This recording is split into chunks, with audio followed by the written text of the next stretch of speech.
Okay guys, let's make a one-pot fairy tale rice. But first off, let's have some branding. Now let's start off with some chicken, some Mak Tok satay paste.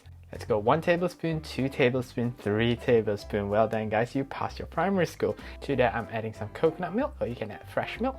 And we're gonna season it with some magic powder, that is salt. And just give it a good mix like you're a DJ, keep mixing, yeah. And then get a pot. Now you're gonna throw in all your rice. I'm using jasmine rice here. You can use basmati as well. Then I'm gonna add some water so that my rice will rise. I'm adding some celery to attract the leprechauns, and then some red cabbage to attract the unicorns. And finally, some sweet corn to attract Sharon Osbourne.